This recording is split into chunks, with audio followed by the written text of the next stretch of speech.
اللهم ارحم أمة سيدنا محمد اللهم انفعنا بما علمتنا وعلمنا ما ينفعنا وزدنا علما. Kula inget baik kamanehanana harita boga Vespa. Bae Vespa nama berangkat ke Cilongok. Aju ngajak kula ka mana? Nyana nu ngajak. Hayu bae pokona urang naik motor bae cekeun. Atuh sing puguh heula teu ka mana? Nu manta kula nanya kitu ja bebene teu boga. Namun bebene boga kan ka bebene teu boga ieu mah. Naik motor. Cek kula sia mah lalaunana mah naik motor aing nyupir. Ayo, ieu kula nu nyupir.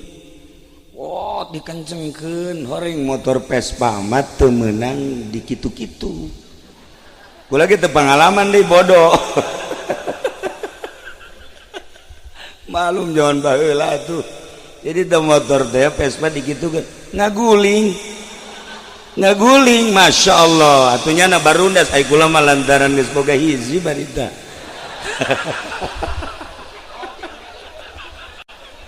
Salamet. Kesimpulan nama inget bae di harita, masya Allah. Ragag di motor duaan, kula mah biasa bae. Artina teu nanaon nyana nu parah nu mah. Kuari geus lamun dibuka aya meureun cacat di dieu ieu teh. Kenang-kenangan. Tapi ka ayeuna inget bae. Nu leuwih inget mah lain eta horenganan almarhum Abah Haji Atmo jeung abah kula saguru di Sekong. Saguru malah dongengna Abah teh sorogan ka Abah Haji Atmo. Geus lamun abah kula guru ka Abah Haji Atmo. Atuh kula guru ka Abah Haji Oji. Guru kula ieu. Nah, tapi nyana pernah ngaji ka kula. Jadi berarti maneh guru ka kula deui. Pak guru-guru. Nu jelas mah hahalang antara kula jeung Abah Haji Oji, almarhum abah kula jeung Abah Haji Atmo, malah dongengna waktu di Sekong nyana eta jeung anu urang sepatan bareng dahar nu sok kula didongengkeun saeblek. Kuari bahasa eblek teh ai baheula mah sanyiru. Bareng teh jeung Abah Haji Atmo. Bas dek dahar limaan. Cak abah kula teh bau teh amat sih. Bau teh amat pindah. Aya meureun 5 meter mah. Barang 5 meter dahar bau tai keneh bae. Pindah deui. 3 kali pindah bau tai bae. Horenganan dihandap ka bawah ku nyiru. Atuh malah weuh tah datang ka Irah ge. Masya Allah. Tapi cak Abah Haji Atmo geus bau tai tinggal bau tai jatai mah dihandap ya urang dahar bae. Berarti Abah Haji Atmo ieu almarhum rampus. Abah kula masuk ngucak Abah kula ulah urang dahar ja bau henteu urang dahar bae. Tapi Abah kula nurut ta ka guru. Dahar bae di malah loba Abah kula badahar mah. Seperti etalah zaman baheula masantren di Sekong. Barali ka dieu kalayan loba dongeng-dongeng waktu di pondok pesantren. Abah kula atuh boga pondok di dieu sarua sekian tahun nganterkeun ka Cilongok. Abah Haji Atmo nganterkeun anakna anu sangat dipake ka cinta. Sebab ieu sulung anak nomor hiji lalaki pohara. Iya diantarkeun ka ditu. Ngabatur jeung kula sanajan umurna nya rada kolot jeung aya kokoloteun deui saeutik. Ya, ulah budak cerita tapi bareng. Nah iyalah alhamdulillah ayeuna barang ningali kamari di Cilongok Haji. Ya Haji sih rarasan ieu kolot teu pamorah. Emang kunaon? Jadi mah putih kabeh. Buu putih kabeh. Cek kula teh nu dihandap pisan teu. Wah, cenah. Sok aju nanyakeun ka dinya. Maksudna hayangnya nu dihandap aya huisan teh henteu. Kebawa omong amat cek. Nah, berarti kan berenana geus kolot asana moal kebal DJ kawin deui ulah suksieun. Alhamdulillahirabbil alamin. Sabada balik ziarah ti Maroko sugan teh mah pohoannya datang deui bae nagih janji cenah urang pangaosan di ditu bari matang puluh. Alhamdulillah malam ieu belum kuring bunga pependak sareng kiai-kiai malah aya salah sahiji wakil Tito aya di dieu nyempil bae hiji teh urang bawa kuno edan habak tu atuh jangan edan ka kiai bae kuari mah titakanyana lah. Ya Allah ya Rabb nu jelas mudah-mudahan negara urang aman negara urang tentrem rek saha bae nu jadi presidenna urang mah rakyat nya nage polisi sapira polisi geus beres jadi polisi nama jadi rakyat deui sapira Ki Nurjaya yang nya nama jadi kiai ge lain santri nu diurus kebo malulu aya baracem-acem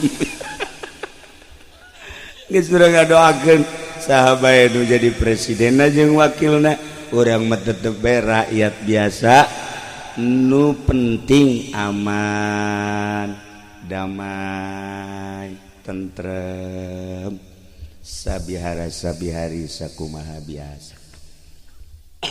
Para jamaah kaum muslimin wal muslimat rahimakumullah. Kula balik di Maroko mah jelema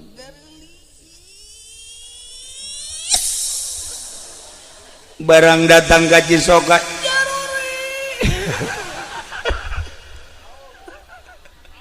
ya Allah ya Rabbi gelis sebab Maroko mah Afrika Utara nu harideung mah tengah jeung selatan paruti marancu nu dibawa ku kula bangsa nu kararieu tah nyana mah lain deuk jaraneun irung bae asana doraka nyana mah ka Maroko ge garelis karasep masya Allah karim nganteng isang meper ucai lain ucai pengkondisian kula nanya pakai bahasa Arab di ditu mah mun ceuk bahasa urang mah ari ieu nagara nu muslimna 99% tetapi bab toharohna kieu aya naon ieu oh Pak Kiai lantaran Maroko jajahan Prancis jadi leuwih mendalam budaya Eropa leuwih-leuwih Maroko mah deket jasa ka Spanyol tinggal 20 menit naik feri sampailah ke Spanyol di Spanyol aya Andalus teh baheula mun urang maca Alfiah di sisi Al Andalusiu Ibnu Malik warima Cordoba jadi besi endek marilu urang dieu zarah kula ke ka Maroko ka Cordoba ka Kiai Ibnu Malik pengarang Alfiah siapkeun kuari duitna ulah gede-gede mawana 50 juta tuh saya mah ngajawak sakitu bae ta'ala bun di kitab Al Andalusi eueuh aya nama Andalus aya ge Cordoba letakna di Spanyol urang ti dieu ka Spanyol bisa ka Maroko ti Maroko naik feri cuman 20 menit kaki Ibnu Malik pengarang Alfiah Masya Allah aya di Maroko aya saha nu ngarang kitab Ayatul Ahkam Imam Sulaiman Jazuli anu ngarang kitab Dalail kemudian kunaon Qadiyat di kitab-kitab sok aya kama qolal Qadiyat aya Sab'atur Rijal lamun di urang aya wali sanga di Maroko mah aya wali 7 Ternyata julukan Maroko teh 1000 wali, negara 1000 wali, pengarang-pengarang jeung aulia-aulia Allah, termasuk ziarah ka Abdus Salam bin Masyis, guru Abu Hasan Asyazili anu pencetus Thariqah Syaziliyah. Jadi luar biasa di Maroko, betah hiji loba wali, loba ulama. Nomor kedua garelis. Jadi orang di ditu mah diuk bae ge betah, neuleuh beungeut teh betah. Pan di dieu mah neuleuh ki Nurjaya urang serem. Neuleuh Haji Oji urang sieun.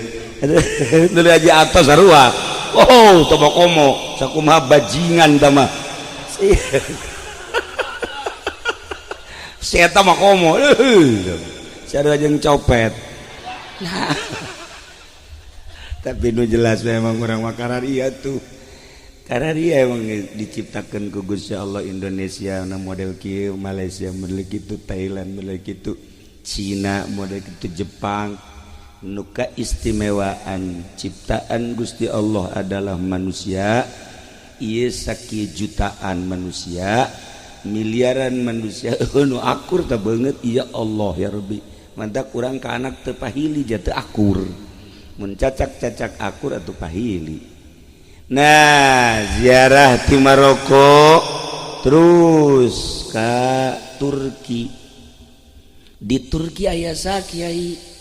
Di Turki aya Abu Ayyub Al-Ansari nu Kangjeng Nabi hijrah ti Mekah ka Madinah pada perbut sahabat hayang ka cicingan ku Kangjeng.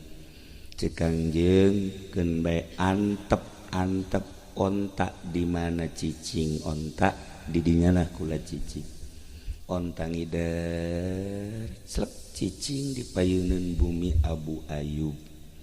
Setelah kitu Kangjeng Nabi calik di dinya 7 tahun di bumi Abu Ayyub teh.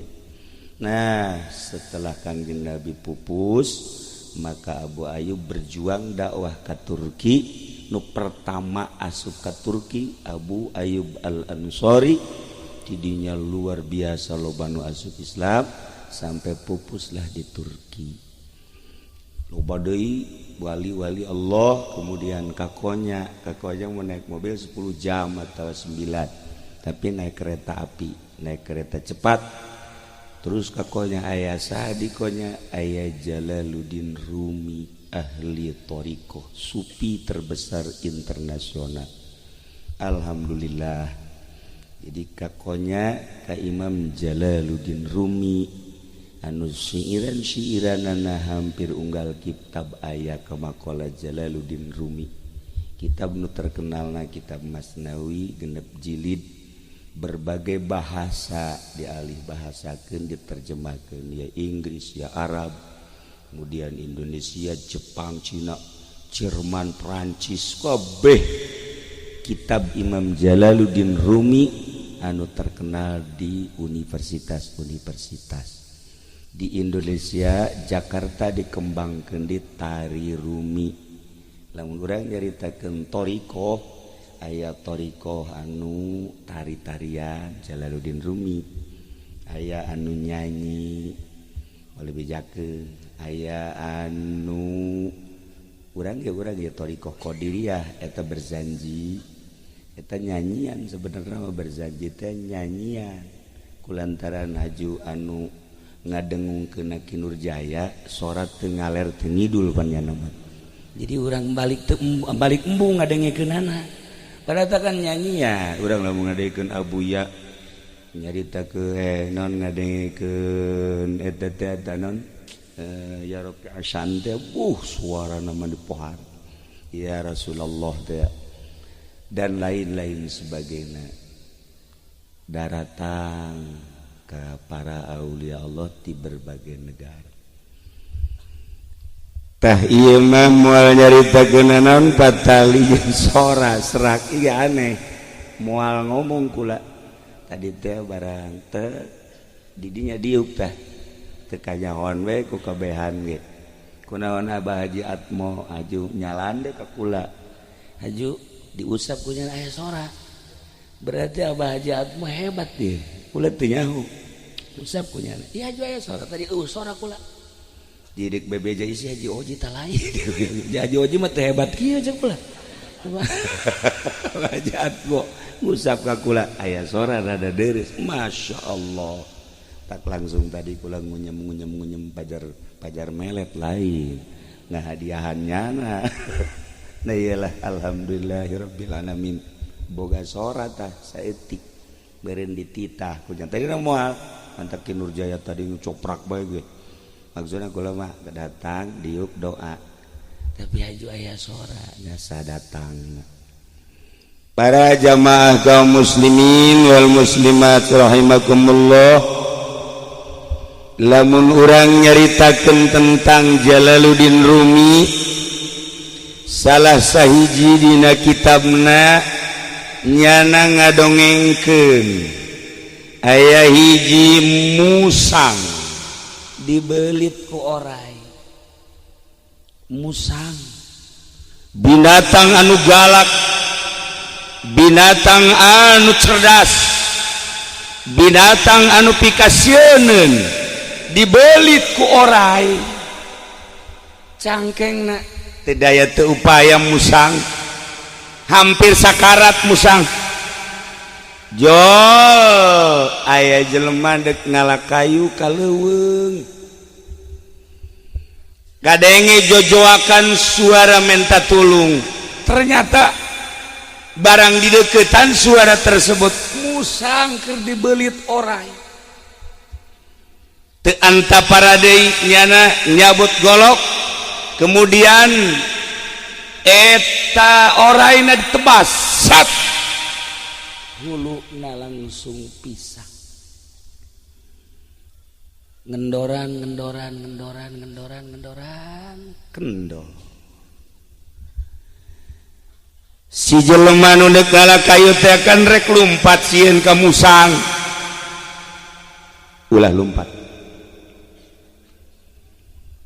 rasa terima kasih kaula ka anjeun lantaran kula ditulungan ku anjeun nu hampir sakarat kaula dek ngabdi salila hirup kaula dek ngabdi ka anjeun sampai anjeun maot atawa kula nu leuwih ti heula maot pokona salila hirup kula dek ngabdi ih cak anu kalakayu teh ulah anjeun mapan binatang tetep ulah sieun rasa terima kasih kula dek ngabdi diulah-ulah ge lantaran nyana dek balas budi nuturkeun bae atuh mangga bae atuh kitu mah tapi syarat awas ulah ngaganggu moal ngaganggu ka anjeun moal ngaganggu ka anak incu anjeun moal ngaganggu ka tatangga anjeun moal ngaganggu ka manusia-manusia ulah sieun ulah dek ngabdi salila hirup ka ulah nyai kitu mah tuh berangkat balik ka imah nyana jadi satpam di hareupeun imah anak-anakna kaget bah atuh eta makan musang galak nyana geus sumpah dek ngabdi moal ngaganggu tatangga-tatangga liwat kabeh kaget aya musang di hareup otomatis ngana sehatan mang ieu makan binatang galak udah dijadikeun satpam atuh binatang galak mah bahaya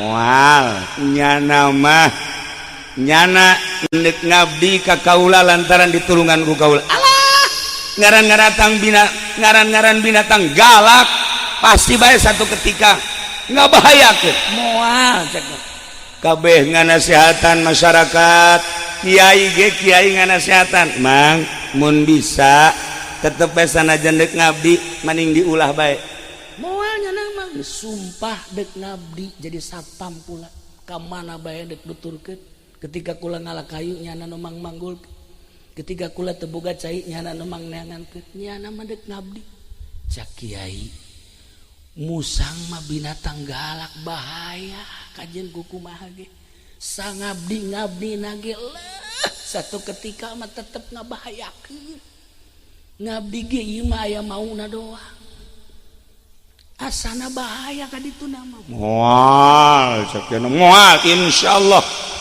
tengah gubris anak-anak sehat tenang we bener bae seminggu hebat jasa sebulan hebat datang ke satahun nyana ngabdi luar biasa hebatna begitu ge satahun nyana kaleuweung deui dalam rangka ngalah kayu geus dibabadan tinggal manggul lesu nyana cicing di handapeun tangkal kayu tunduh bebeja ka musang jagaan kayu jagaan kula insyaallah musang bisa insyaallah hebat musang ya Allah ya Rabb geus we langsung sare di luhur batu nu luhurna tangkal kayu rindang indah jasa tiis dijagaan ku musang dak dumadak aya laleur henteu kana pipi eta jelema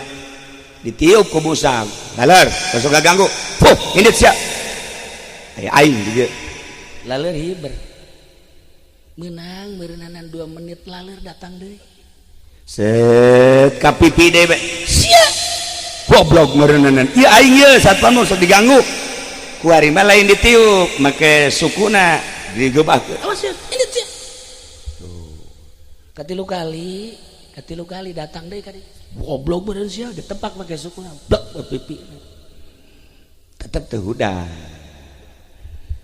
eta si laleur datang deui bae kadinya sia goblok jasa ku aing geus ditiup ku aing geus diinditkeun ku aing geus ditoel masih kade datang keneh bae awas ya ku aing diancam sia musang nyokot batu gede diangkat punyana ha sia bae sia ku aing mah ayo sia bener-bener langsung dikadinyakeun wah ditimpakeun kana laleur buak ae sia atuh paeh kabehan laleur paeh atuh ieu ge paeh sarua bae musang langsung kieu baji jaing mah maehan ge maehan laleur teu bae kunaon dunungan aing ge paeh lah ieulah salila hirup urang bakal paeh tingkah paeh macem-macem urang cerita paeh aya nu keur di hotel aya anu keur mandi uap aya anu keur dansa di bar aya anu keur zina aya anu keur ngaji aya anu keur salat tadi Abah Haji Muhtar carita ibadah subuh loba aya anu keur maca Quran loba tingkah-tingkah maot aya anu di dalam negeri di kampung sorangan aya anu di luar negeri desa etik bangsa Indonesia nu ka Mekah maot di Mekah di Madinah guru-guru urang loba nu maraot di ditu bahkan kula datang di Turki langsung aya kabar dulur ti Garut berangkat umroh lewat Turki karak datang doang ke Turki maot di Turki macem-macem maot nuraga di tanggal kalapa anu raga ka sumur anu raga ka laut anu perang Baghdad Syria dan lain sebagainya anu di luhur kasur wayah paeh mah paeh bae aya nu model tadi tah dibabet ku musang paeh yang nah ilah Rumi nyaritakeun sing hade urang salila hirup boga babaturan teh hati-hati lantaran niat baik lamun nyana teu boga etika bakal ngabahayakeun model musang niatna bagus ngajagaan dununganana neuk ngabunuh laleur tetapi niat baiknya nah henteu beretika paeh jeung dunungan-dununganana hati-hati urang salila hirup babaturan teh apakah jeung RT apa jeung lurah apa jeung bupati apakah jeung polisi apakah jeung abri apakah jeung ahli Allah urang babaturan jeung polisi rugi urang untung polisi urang rugi kadatangan ku polisi sebab polisi mah moal nyaritakeun Allah nyaritakeunna periwit bae nyana nu untung wari polisi mah untung wari masyaallah karim tapi kiai nu rugi lamun babaturan jeung polisi sing hade tapi sing hade ketika urang babaturan jeung ahli Allah lain bae di dunia urang tiis hate jeung ahli Allah sebab ahli Allah mah jeung nu sugih moal menta jeung teu kabita kanu gagah model bupati boga wilayah gubernur dan lain sebagainya teka bita urusannya anak teman negara ketika babaturan jeung jawara ya tuh kajawaraan maka jawaraannya nak aing mah hiji bae jeung Allah ngan boga tugas ngarapi-rapi umat supaya wauh ka Gusti Allah Subhanahu wa taala nu dagang supaya wauh ka Allah kumaha carana nu di pemerintahan di birokrasi supaya wauh ka Allah kumaha carana polisi nyana tukang ngajagaan manusia keamanan dalam negeri kumaha carana supaya jadi polisi wauh ka Allah kitu kene jadi TNI ABRI supaya jadi ABRI anu wauh ka Allah kumaha carana ilah tugas wali Allah tugas ulama-ulama ahli Allah nginahin tilok menta ahli Allah tapi orang lamun kadegetan ku Kinur Jaya capek nyana datang kadinya we ieu buah saya bagus mau tanggal buah leubeut amat cek nya teh geus dialatan jadi cuma kula mangalakeun teh Kinur Jaya teh pagaweana nah komo si itu mah geus pokona teh kudu dicaritakeun mah teh kudu dicaritakeun nah iyalah capek urang lamun lain jeung ahli Allah deket jeung bupati urang menta ka bupati ai kitu urang ulah deket jeung nagara deketan tujuan urang ngadeketan bupati lain menta tapi urang nganasehatan deuleu wali-wali Allah dari ket jeung nagarawan jeung pemerintahan tapi lain hayang pamerena ketika kiai ngadahar duit ti pamarentah bakal leungit kahusuan salatna lamun leuwih loba ngadaharna cara Kinur Jaya geus teu boga auratnya namanya kieu di mana bae ieu gara-gara ngadahan duit pamarentah kos kitu eta kula ge cek kula Kinur Jaya aja tasawupan keneh keur ieu daripada kuari keur ieu mah keur zaman dicaringin jeung kula rada deureus kuari mah kok bahaya amat korenganan sering ke pendopo iya gara-gara nama dibawa ku Ki Ato sarwana iya sih ada ya nah awas hati-hati para jamaah kaum muslimin wal muslimat rahimakumullah seperti eta lah manusia salila hirup tetep babarengan jeung manusia tapi si hade nu bakal nyalametkeun dunia jeung akhirat nu wauh ka Gusti Allah wauhan gerage jelema anu wauh ka Gusti Allah Subhanahu wa taala mun ditanya kunaon kula ziarah ke Baghdad ziarah ke Uzbekistan ziarah ke Maroko itu makan roh anu bener-bener wauh jeung Allah atuh urang ziarah ka ditu emang nyana maot atuh henteu ziarah ka nu ngarang kitab Jurumiyah Kison Haji Pes kamari dizarahkeun ka ditu urang di dieu ngaji Al-Kalamu wal Abdul Murakabu teh nyaho makomna ternyata di Maroko masyaallah karim urang ngaji Alfiyah ternyata orang di Cordoba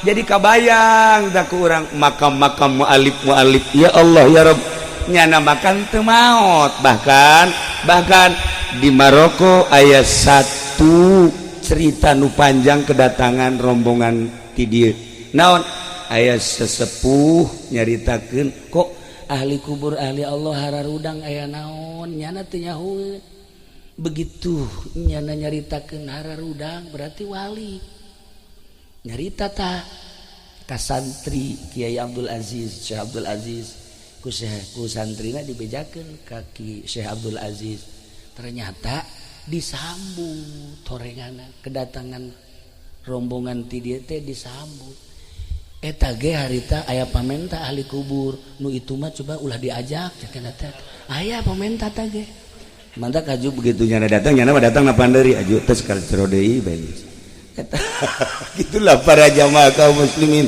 wal muslimat rahimakumullah nah jadi nyambungkeun diri hayang diaku ku Tuan Syekh Abdul Qadir hayang diaku ku Imam Abu Hasan Asyadzili hayang diaku ku Imam Jazuli hayang diakulah ku para aulia Allah nah belah dieuna ieu kula datang ka dieu kemudian kitu terus we tadi hadiah ka Abah Haji Atmo ternyata atuh nyara rambut kos gitulah jelema-jelema anu darareukeut ka Gusti Allah nikmatna engke di akhirat lantaran di akhirat eta ketika ditimbang amal nu paling ngeri orang ditimbang, nu paling ngerikan orang ditimbang amal. Ya Allah, lamun amal orang nu jore leuwih berat, berarti kan jahanamna kadeuleu.